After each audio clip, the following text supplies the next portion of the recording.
पक्की है ना? यहाँ पर कुछ बहुत बड़ा होने वाला है। कहाँ पर? आइए सर।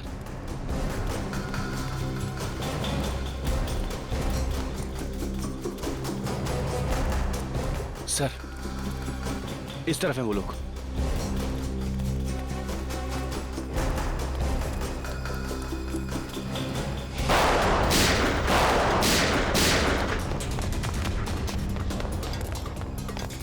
बॉस, आपने जैसा कहा था मैंने सब कुछ वैसा कर दिया। मैंने सीआईडी वालों को आपके हवाले कर दिया। अब मैं जाऊं? काम खत्म, आज भी खत्म।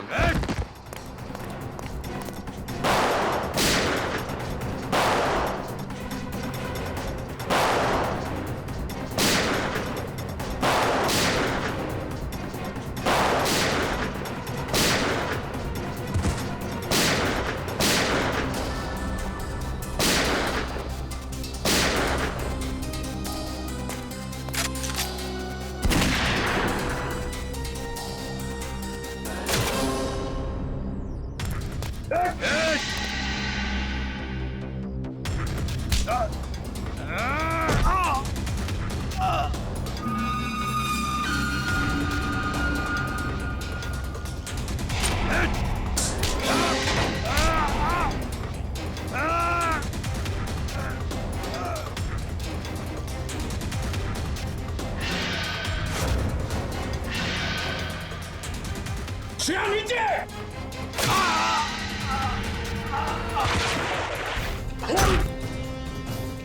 श्रेया, श्रेया, तुम ठीक हो? हाँ सर, मैं सर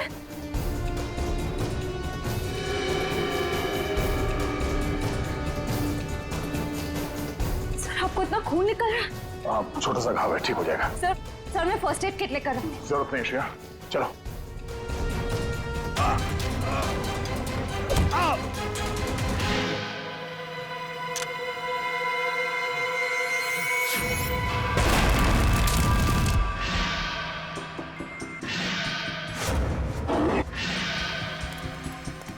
सर, क्या हुआ? ये कैसे हो सकता है? दया, ये कैसे हो सकता है?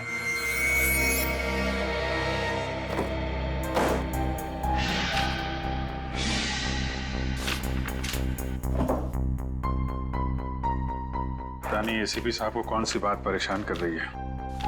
कुछ बता भी नहीं रहे। सर, मैं पूछ के देखूं? अरे नहीं नहीं, मूड खराब है, डांट देंगे। अरे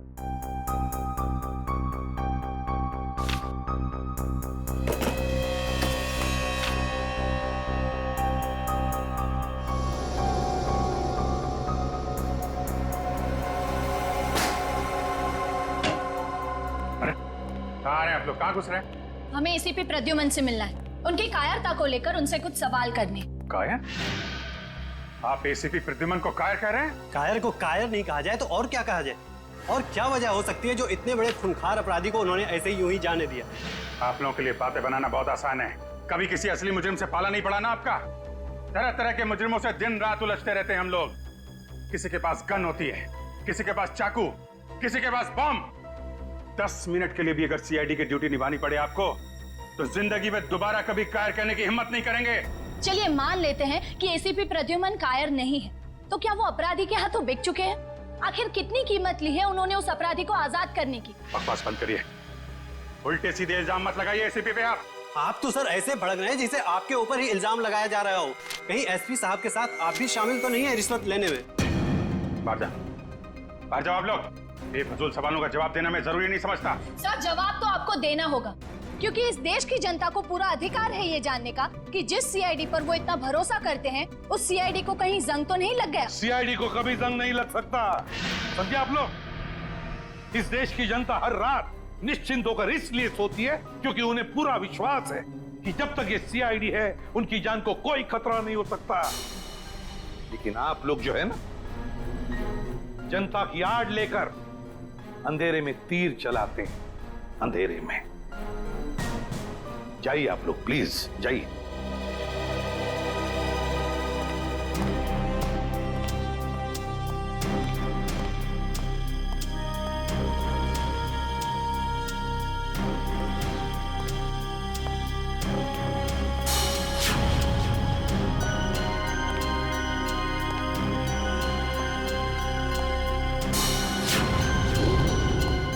मैं ये से भी कुछ ले दे के मामला खत्म करना।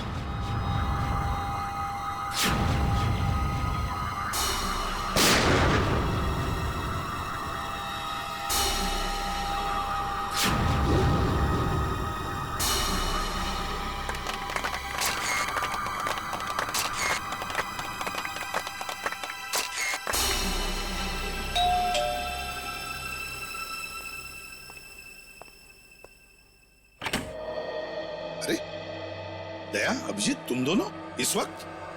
सॉरी सर, शायद हम लोगों को फोन करके आना चाहिए था। अरे नहीं नहीं अभिजीत, कैसी बातें करते हो? बताओ क्या बात? सर, हमारे यहाँ आने की वजह शायद आपको पता चल गई होगी। आज हुई मुठभेड़ के बाद आपके चेहरे पे एक अजीब सी परेशानी देखी थी सर, एक अजीब सा सवाल, जैसे कोई पहेली हो जो आपको बहुत परेशान कर रही। तुम दोनों को रतन याद है? रतन, रतन जकोटा। रतन जकोटा? वो मुजरिम जिसे आपने मारा था 5-6 साल पहले? हाँ अभिजीत, वही वही रतन जकोटा। आज जिसके साथ मुठभेड़ हुई वो उसी के साथ हुई, उस रतन जकोटा के साथ। मरे हुए आदमी के साथ मुठभेड़? ये कैसे हो सकता है सर? वही तो समझ में नहीं आ रहा है दया, वही तो समझ में नहीं आ रहा है कि ये रतन जिंदा कैसे हो गया। ये देखो, पेपर्स में भी उसके लाश की फोटो तक छप के आई है, फिर भी ये जिंदा कैसे? सर कहीं ऐसा तो नहीं कि ये रतन का कोई साथी हो जिसने प्लास्टिक सर्जरी करवा के रतन जैसी शक्ल बनवा ली और अब आपसे बदला ले रहा है? इस रतन के गैंग की पूरी कुंडली निकालो, पूरी कुंडली निकालो। पूरी साजिश है, साजिश, हमें गुमराह करने की साजिश। जब हम रतन गैंग के साथ उलझे हुए थे उसी वक्त भांडुप में भी बॉम्ब ब्लास्ट हुआ। और सर, वो खबरी रिंकू, वो भी मिला हुआ था उनके साथ। हाँ फ्रेडी, वो रिंकू भी मिला हुआ था, लेकिन ये सारा काम इस रतन गैंग का ही है, क्योंकि पहले भी आतंक फैलाने के लिए उन्होंने यही तरीका इस्तेमाल किया था। क्या पता चला रतन के बारे में? सर, इस रतन का एक पार्टनर हुआ करता था जिसका नाम है तेजा, जो पिछले 5 साल से जेल में है सर। तेजा? कौन सी जेल में?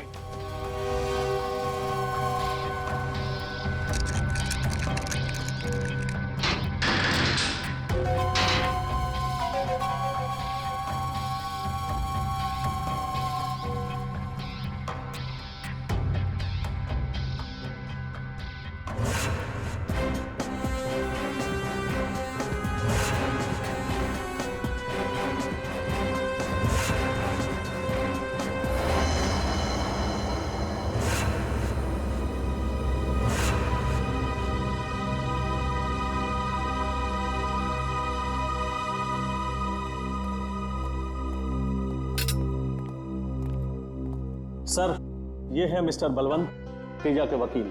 मिस्टर बलवंत, ये है एसीपी प्रद्युमन। अरे भाई, इन्हें कौन नहीं जानता। खैर, अब मैं चलता हूँ, मेरी एक जरूरी मीटिंग है।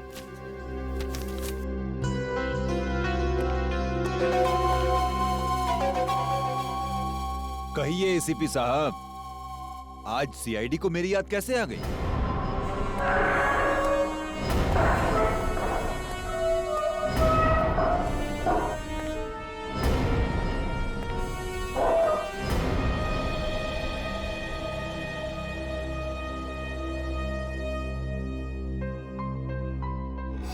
रतन?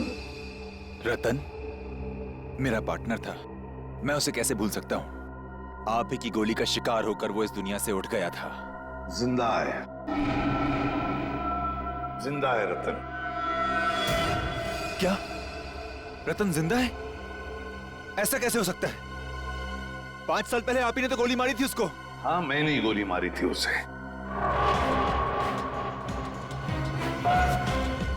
लेकिन कल ही देखा मैंने उसे। कैसे हो सकता है ऐसा? किसी मरे हुए आदमी को आप कैसे देख सकते हो सर? जरूर आपने उसकी आत्मा देखी होगी। मजाक करने के मूड में नहीं हूं मैं तेजा, समझे? रतन के बारे में और क्या क्या जानते हो? क्या क्या जानते हो रतन के बारे में? जल्दी बताओ। मैं कैसे कुछ जानूंगा सर? 5 साल से तो मैं यहाँ जेल की सलाखों के पीछे सड़ रहा हूँ सर। 5 साल पहले तुम दोनों जहां जहां मिलते थे, उन जगहों का नाम चाहिए मुझे।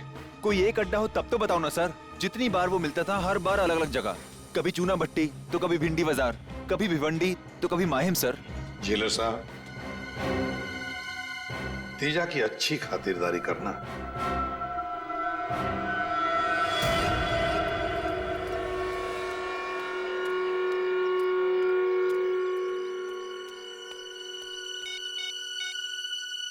आज सीआईडी आई थी तेजा से मिलने।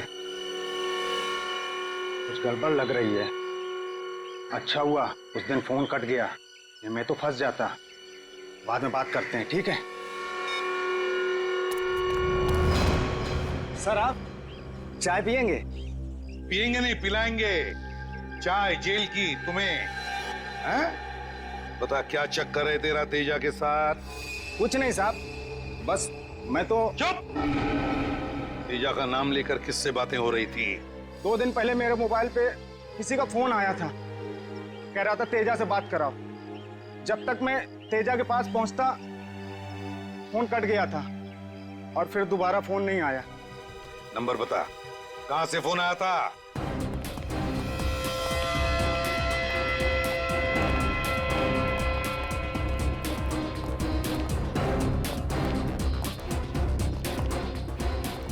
इसी तरफ फोन ट्रेस हुआ है सर। हाँ।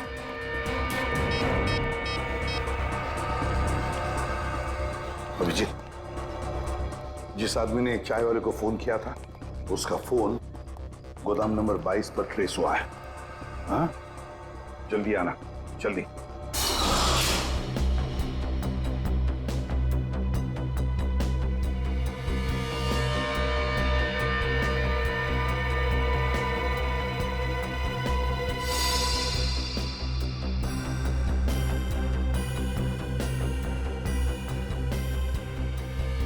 सारी तैयारियां पूरी हो चुकी है भाई। हम इस बार वो कारनामा करेंगे कि सारा देश थर्रा उठेगा और लोगों के रोंगटे खड़े हो जाएंगे। शाबाश पप्पू। 2 दिन बाद अखबार में बस एक ही हेडलाइन होनी चाहिए कि सारा शहर बॉम्ब के धमाके से थर्रा उठा। फ्रेडी, यहाँ पर बॉम्ब ब्लास्ट होने की प्लानिंग चल रही है।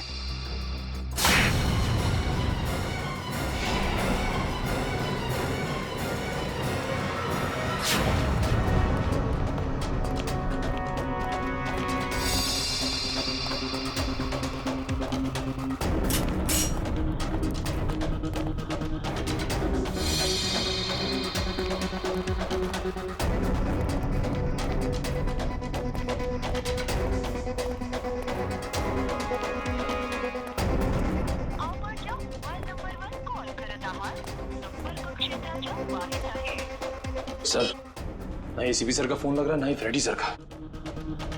इन गुंडों के साथ दोनों की मुठभेड़ तो नहीं हो गई?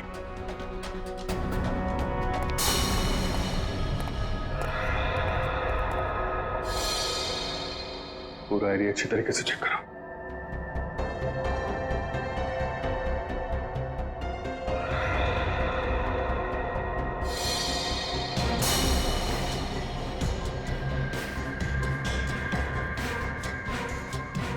फ्रेडी? फ्रेडी? फ्रेडी? फ्रेडी उठो! फ्रेडी! फ्रेडी! एसीपी साहब मिले? नहीं सर। लगता है दोनों पे हमला किया गया है। गुंडे एसीपी साहब को ले गए और फ्रेडी को मार गए। हमें जल्दी इसको हॉस्पिटल लेके जाना होगा।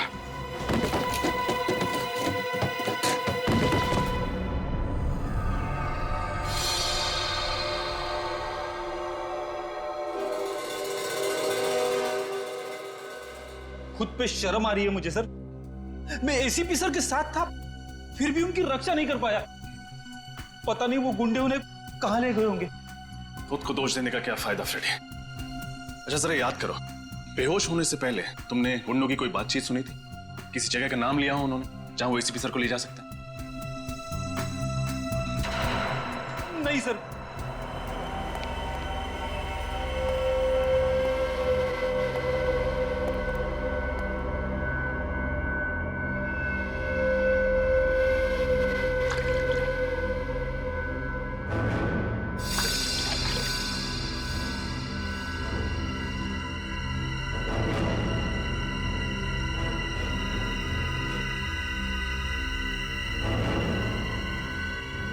गुड मॉर्निंग एसीपी साहब, क्या हाल है? नींद तो अच्छी आई? अरे पप्पू जा एसीपी साहब के लिए पैटी लेके आ।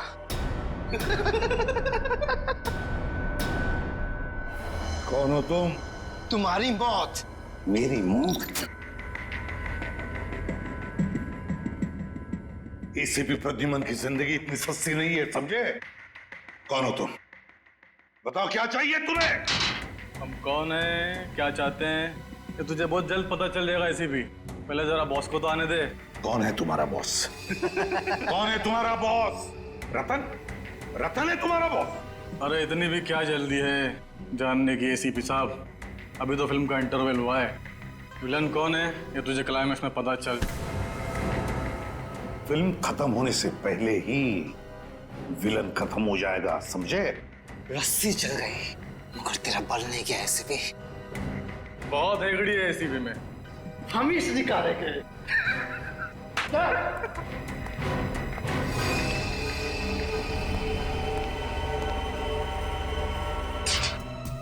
एसीपी सर का फोन लगातार बंद आ रहा है, उनकी जान को खतरा है, न जाने किस हाल में होंगे वो। पंकज, पता चला? नहीं सर, रतन के बारे में खास बात पता चली है। क्या?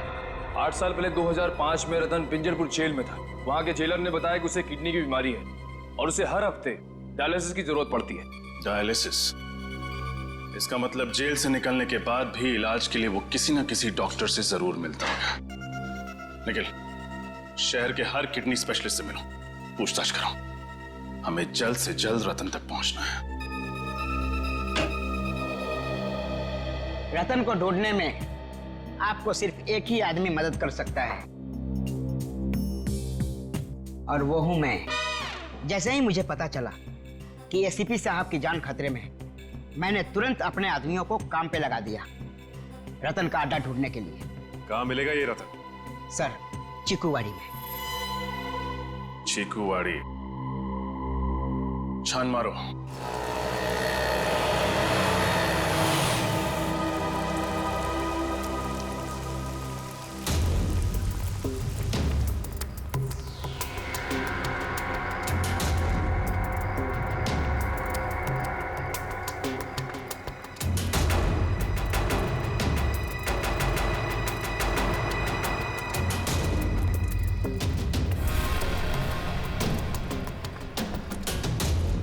सर, ये अड्डा तो काफी बड़ा है। इस अड्डे पे पता नहीं कितने सारे आदमी होंगे। हमसे 2 हैं सर। क्यों पंकज, डर लग रहा है क्या? हाँ सर। थोड़ा बहुत डर तो चलेगा, लेकिन याद रहे कि ये डर ड्यूटी के बीच नहीं आना चाहिए। तुम इधर देखो, मैं आगे देखता हूँ।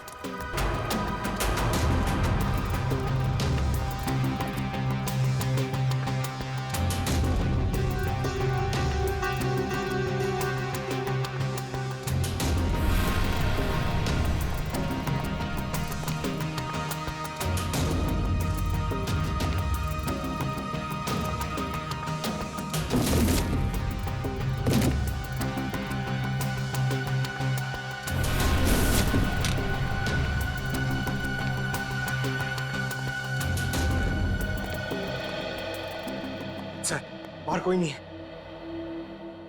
इसे कहते हैं खोदा पार निकला ढेचू। उसकी इंफॉर्मेशन गलत थी सर। नहीं पंकज, उसकी इंफॉर्मेशन गलत नहीं थी। ये चाय के ग्लासेस, इसका मतलब यह है कि रतन और उसके साथी यहां पे थे, लेकिन हम लोग थोड़ी देर से पहुंचे। आसपास जरूर कोई चाय की दुकान होगी, वहां से पता चल जाएगा। ये रही चाय की दुकान। हो सकता है रतन के साथियों ने चाय यहीं से मंगाई। साहब, चाय पीनी है तो छुट्टे पैसे देने पड़ेंगे, पहले ही बता रहे हैं। अरे भाई साहब, पर कुछ नहीं साहब। आप जैसे सेठ लोग आते हैं और चाय पी के बाद में 1000 का नोट देते हैं। आप ही बताइए साहब, मैं गरीब आदमी हूँ, कहाँ से पैसे खुले दूंगा? भाई साहब, हम लोग यहाँ पे चाय पीने नहीं आए, हम लोग सीआईडी से। सीआईडी से? जी हाँ, सीआईडी से। आपसे कुछ पूछना है। पूछिए साहब। यहाँ बाई तरफ आखिर में जो घर है, वहाँ पे आपने कभी चाय दी थी? साहब, वहाँ से कोई आदमी आता था चाय लेने के लिए। वो आदमी दिखता कैसा था? उसका चेहरा याद है? साहब, चेहरा तो नहीं याद। कोई खास बात? कुछ तो याद होगा। साहब, साहब वो चाय लेने के लिए लेस्कॉट गाड़ी से आता था। लेस्कॉट गाड़ी से? देख ले, कभी इस आदमी को तुमने देखा लेस्कॉट गाड़ी में बैठे हुए? नहीं साहब। गाड़ी का रंग याद है? कलर? गाड़ी का रंग साहब काला था। काले रंग की लेस्कॉट गाड़ी? अच्छा, ये नंबर याद है तुम्हें? नंबर क्या था? अरे साहब, वो कौन सी मेरी भैंस चुरा ले गया था जो मैं उसका नंबर याद रखूं? और कुछ याद है गाड़ी के बारे में? उसकी गाड़ी का नंबर लाल था, काला सफेद नहीं था साहब। लाल रंग का इस्तेमाल तो नई गाड़ी के नंबर प्लेट के लिए किया जाता है, टीसी नंबर। सर ये है शहर के सारे किडनी स्पेशलिस्ट और ये है डॉक्टर अविनाश जो जेल में रतन का इलाज कर रहे थे। ओ, मतलब रतन जब जेल के अंदर था तब उसका डायलिसिस आप ही करते थे? हाँ सर, मगर जेल से छूटने के बाद वो इलाज के लिए कभी आया नहीं मेरे पास। हो सकता है किसी और डॉक्टर के पास जाता रहा सर। ये रतन है, आप में से किसी के पास तो आता ही होगा। आपके पास? नहीं सर, मेरे पास नहीं आया था।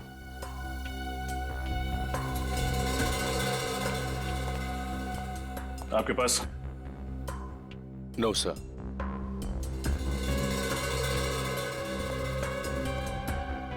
डॉक्टर देवेंद्र, फोटो देखते ही आपका चेहरा सफेद पड़ गया।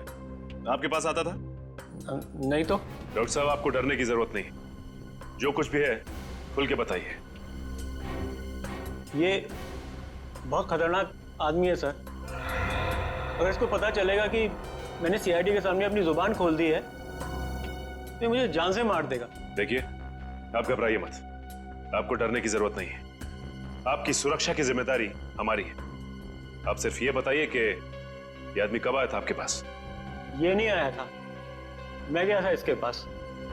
एक दिन अचानक मेरे घर पे कुछ गुंडे आए और मुझे जबरदस्ती उठा के ले गए इसके चेकअप के लिए। कहाँ ले गए थे वो आपको? पता नहीं सर, उन लोगों ने मेरी आंखों में पट्टी बांध दी थी। बड़ी अजीब सी जगह थी। कुछ तो याद होगा आपको, कैसी थी वो जगह? या फिर कुछ भी अजीब लगा हो आपको, या कोई आवाज? हाँ सर, मुझे उस जगह पे एरोप्लेन के उड़ने की आवाज आ रही थी हर 5 मिनट बाद।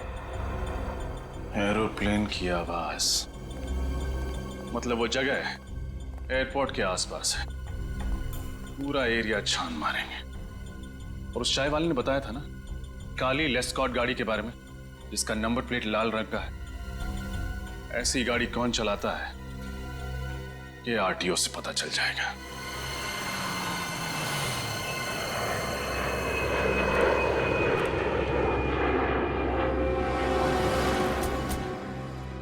सर, एयरपोर्ट के पास तो बहुत सारी ऐसी खुफिया जगह होगी। रतन कहाँ छुपा होगा? चलो यहाँ देखते हैं।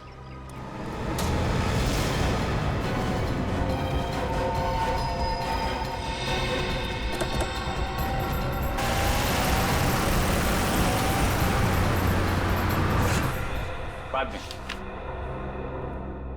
Excuse me. जी कहिए।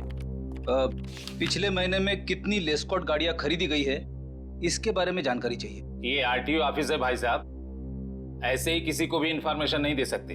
कोई भी मुंह उठाकर चलाए और हम उसे इंफॉर्मेशन दे दें। सीआईडी? आप लोग सीआईडी से हैं? आप लोग बैठिए ना। सुनो, लस्सी बुलाओ। लस्सी छाछ मत दीजिए, सवाल के जवाब दीजिए। जी, 1 मिनट।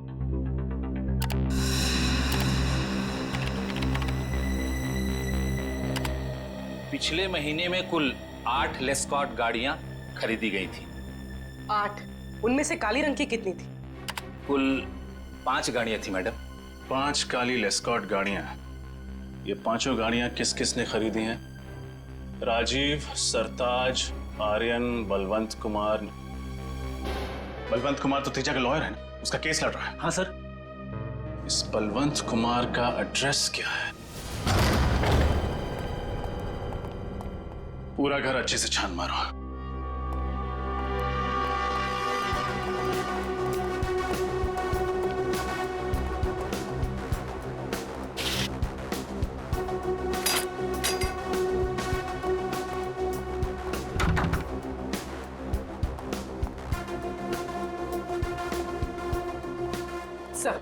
सब बलवंत घर पे नहीं। अलमारी में उसके कपड़े भी नहीं है।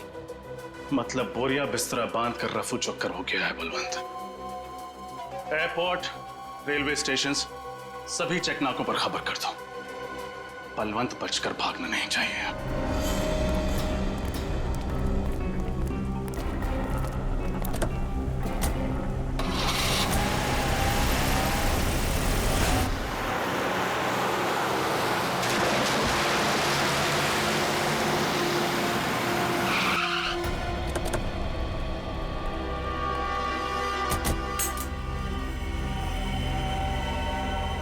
एक और सुनसान घर सर।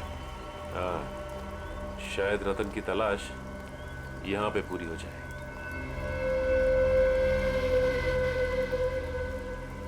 सर, दरवाजा तो खुला हुआ है।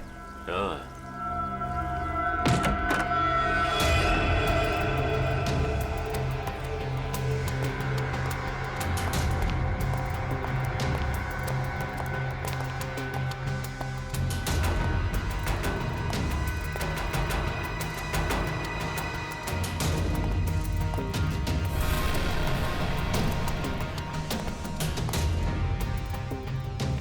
सर, पूरा घर खाली है। इस रतन को ढूंढते ढूंढते सैर सपाटा हो गया सर। हमेशा हमसे एक कदम आगे रहता है। जब भी कोई अड्डे पे पहुंचो भाग कर निकल जाता है। हाँ पंकज, अब तक तो ये एक कदम आगे रहा है, लेकिन ज्यादा देर तक हमसे नहीं बच सकता।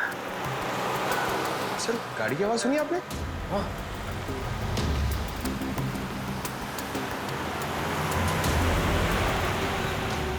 गाड़ी लेस्कॉट, ये गाड़ी तो उस वकील बलवंत की है। जरूर ये बलवंत रतन के बारे में जानता होगा। Hello Abhijit sir. शेर दहाड़ा तो नहीं ना? सीआईडी का शेर है, बहुत जोर जोर से दहाड़ा, मगर अब शांत बैठा है बेचारा। Very good. जब तक हमारा प्लान कामयाब नहीं हो जाता, इस शेर को ऐसी शांत बैठे रहने दो।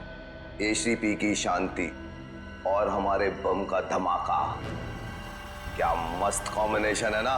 बॉस, बम लगा दिया ना? हाँ, बस अब ब्लास्ट होने की देरी है। बम! लोग तो मरेंगे ही मरेंगे, देश की उम्मीद भी मर जाएगी।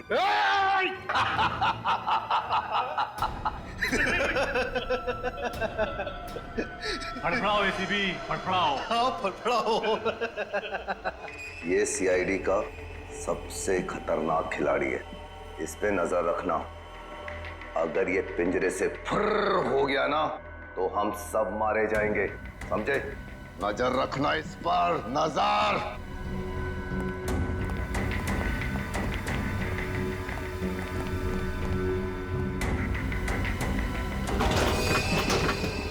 कुछ ना कुछ तो करना ही होगा।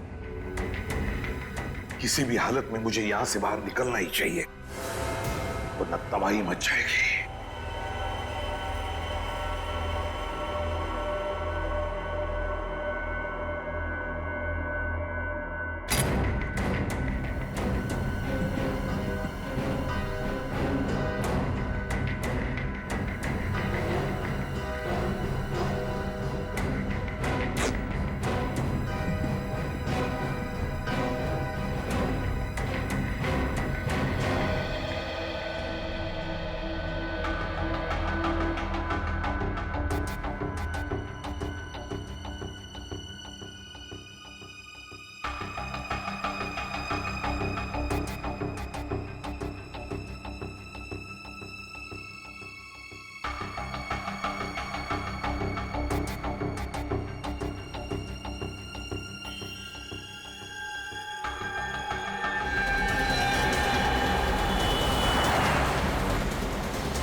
अब वो काली लेस्कॉट किस तरफ मुड़ी?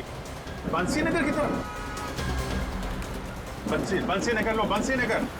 उस गाड़ी के बारे में लगातार इन्फॉर्म करते रहो मुझे। Thank you very much. Shreya, ACP साहब के मोबाइल के बारे में कुछ पता चला? लोकेशन ट्रैक हुआ उनका? नहीं सर, उनका फोन लगातार बंद आ रहा है। जैसे ही ऑन होगा मोबाइल कंपनी हमें तुरंत इन्फॉर्म कर देगी। सर मुझे एसीपी साहब की बहुत चिंता हो रही है सर। सर कहीं रतन उनके साथ कुछ कर ना दे सर। एसीपी प्रद्युमन है वो, एसीपी प्रद्युमन। सीआईडी का बब्बर शेर है वो। ये रतन जैसे कॉकरोच उनका कुछ नहीं बिगाड़ सकते।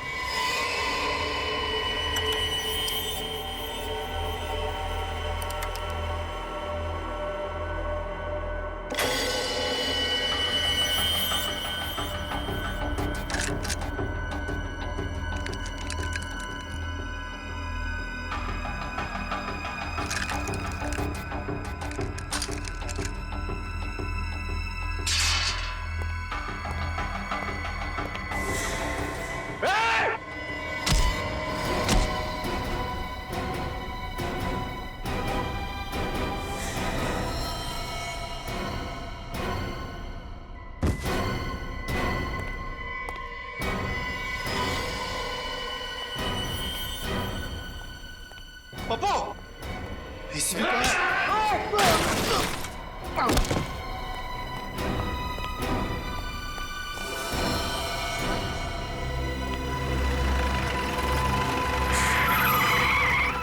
क्या बात है? क्या हुआ? देखो मैं सीआईडी से हूँ। क्या आपके पास मोबाइल फोन है? जरा प्लीज मुझे दे सकते हो? मुझे जरूरी फोन करना।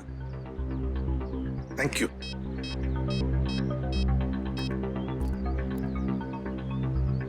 Hello Abhijit. Hello sir. Sir आप कहाँ हैं सर? अब मेरी बात ध्यान से सुनो। देखो शहर में एक बहुत बड़ा बॉम्ब ब्लास्ट होने वाला है। हजारों लोगों की जाने जा सकती है। किसी भी हालत में हमें ये ब्लास्ट रोकना ही होगा। Oh my God. आपको कुछ पता है सर? ये बॉम्ब कहाँ फटने वाला है? नहीं अभिजीत, मुझे पता नहीं कहाँ पर होगा ये ब्लास्ट, लेकिन इतना पता है कि एक बहुत बड़ा इवेंट होने वाला है जिसमें देश की बड़ी बड़ी हस्तियां आने वाली हैं। कुछ भी हो सकता है अभिजीत, पता लगाओ किसी भी हालत में कहाँ पर है ये बॉम्ब। मुझे आप 2 मिनट दीजिए, मैं पता करता हूँ ऐसा फंक्शन कहाँ पे होने वाला है। हाँ मैं तुम्हें बाद में फोन करता हूँ। Okay sir. सर अपना ख्याल रखिएगा सर। पता करो शहर में कितने बड़े फंक्शन होने वाले हैं, कहाँ पे होने वाले हैं, सबकी डिटेल्स निकालो। बॉम्ब का खतरा है उसमें।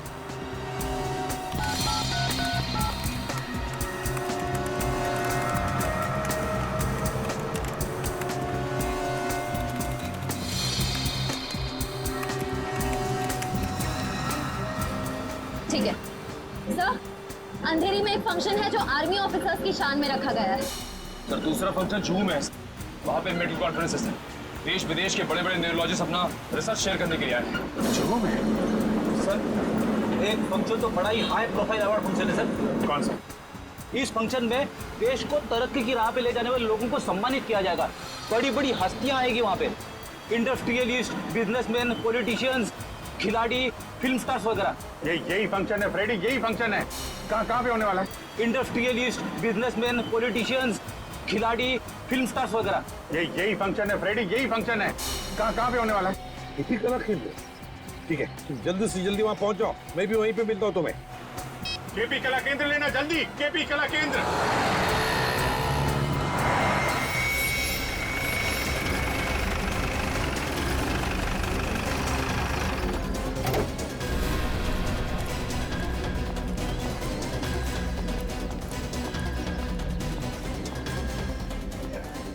देखो हम लोग सीआईडी से, ऑडिटोरियम के अंदर बम है। मैनेजर कहाँ तुम्हारा? आइए।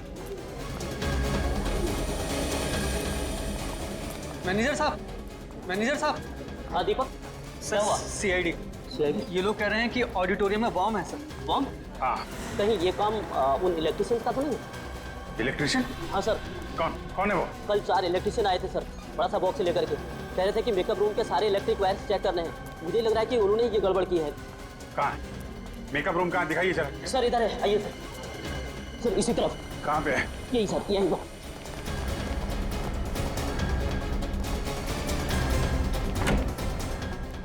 यही वाला।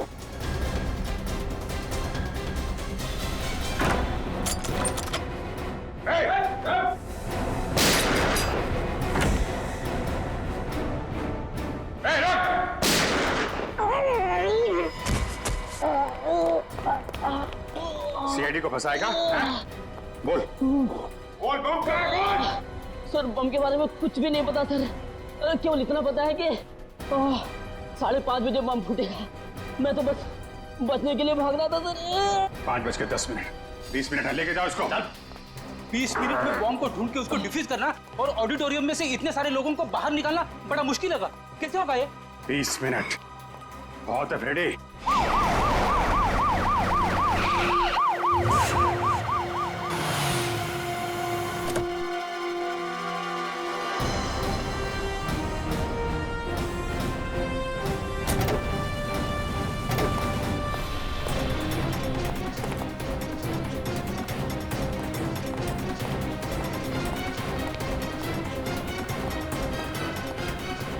बिल्डिंग का चप्पा चप्पा छान मारो, लोगों को ऑडिटोरियम में से बाहर निकालो, पीछे वाले दरवाजे से। अभिजीत चलो जल्दी। आइए इस तरफ राइट में, आराम से आराम से।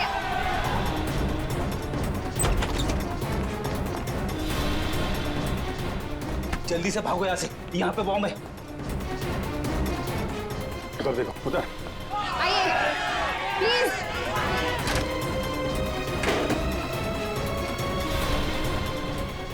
जरा ये देना। हाँ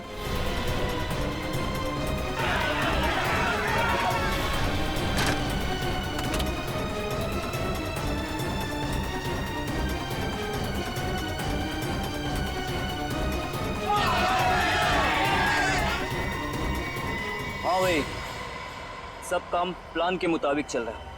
सीआईडी वालों ने इस देश को कई बॉम्ब के धमाकों से बचाया होगा, पर आज नहीं बचा पाएंगे। आज एक बार इस देश में फिर दिवाली होगी, आंसुओं की दिवाली।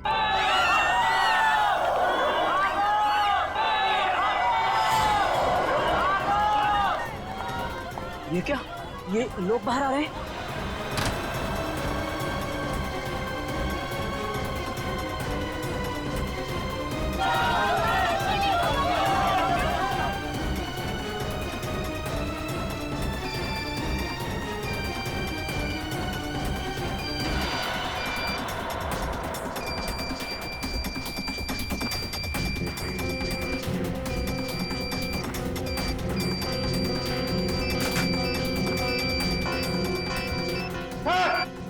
हाँ अभिजीत।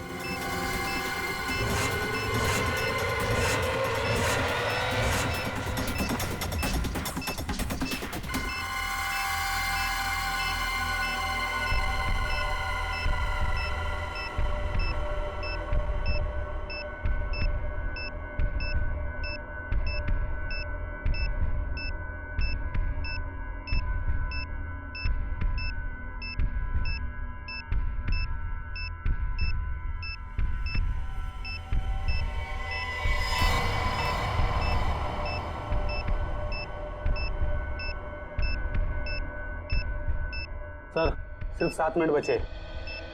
इतने समय में बॉम्ब को डिफ्यूज करना बड़ा मुश्किल है, क्योंकि सर बॉम्ब में सेंसर लगा हुआ है और रिमोट का बटन कहाँ से भी दबाएंगे बॉम्ब फट जाएगा। ये रिमोट की रेंज कितनी होगी? सर लगभग 200 मीटर की। 200 मीटर। ये सीआईडी वाले भी ना बिन बुलाए बारातियों की तरह मरने के लिए चले आते हैं। आज इनके शहीद होने का सपना पूरा किए देता हूँ।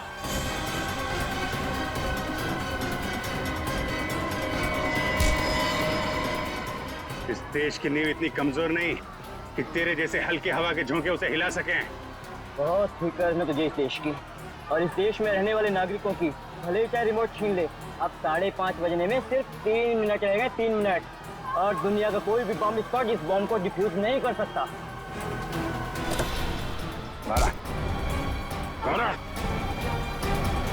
3 मिनट है ना? 3 मिनट में तो तुझे मैं 30 बार ऊपर भेजूंगा।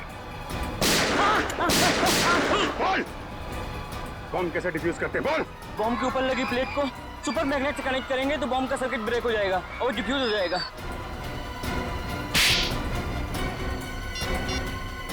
हेलो एसीपी साहब।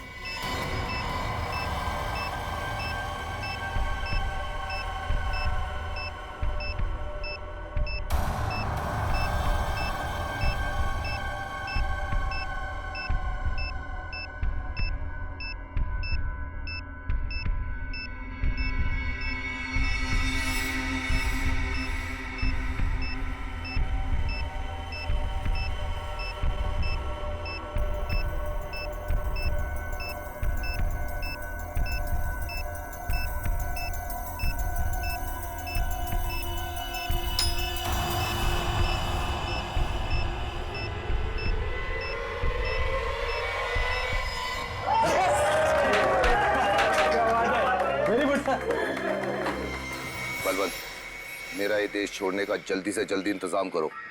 अभी तक तो बॉम्ब ब्लास्ट भी हो गया होगा। इस देश में 1 मिनट भी रहना मेरे लिए खतरे से खाली नहीं है। उसकी फिक्र तुम मत करो। ये रहा तुम्हारा बोर्डिंग पास और ये पासपोर्ट। अगले 3 घंटे में तुम्हारी फ्लाइट है जो तुम्हें यहाँ सीधा जिनेवा पहुंचाएगी। उसके बाद इस देश का कानून तुम तक कभी नहीं पहुंच पाएगा।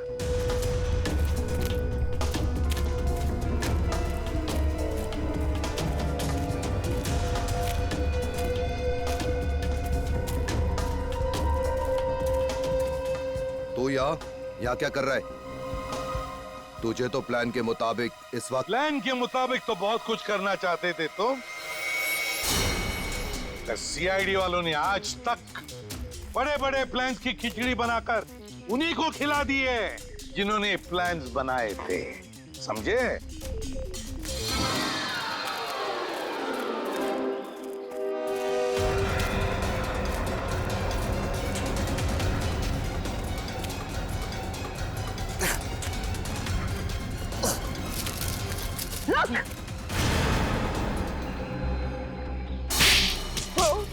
कहाँ जा रहे हो बलवंत बाबू? कोर्ट नहीं जाना?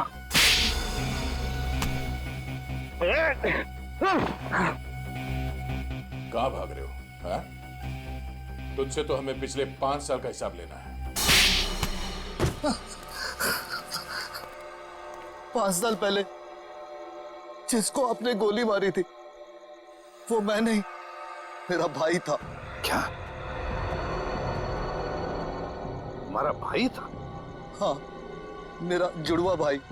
कानून को ये नहीं पता था कि कोई मेरा जुड़वा भाई है, और आप लोगों को लगा रतन मर चुका है। और तुमने सोचा क्यों ना इस बात का फायदा उठाया जाए। तुम कई साल तक अंडरग्राउंड रहे और प्लान बनाने लगे। देश में आतंक मचाने का प्लान? हाँ, मैं चाहता था पहले बॉम्ब के जरिए हजारों बेगुनाहों को मारता और फिर एसीपी प्रद्युम्न को तड़पा तड़पा के मारता ताकि मेरे भाई की आत्मा को शांति मिल सके। मगर तुम जैसे मच्छर सच्चाई के रास्ते पर चलने वालों का बाल तक बाका नहीं कर सकते, समझे? फांसी के फंदे पर लटकने की तैयारी करो। अपने भाई से नहीं मिलोगे? हाँ?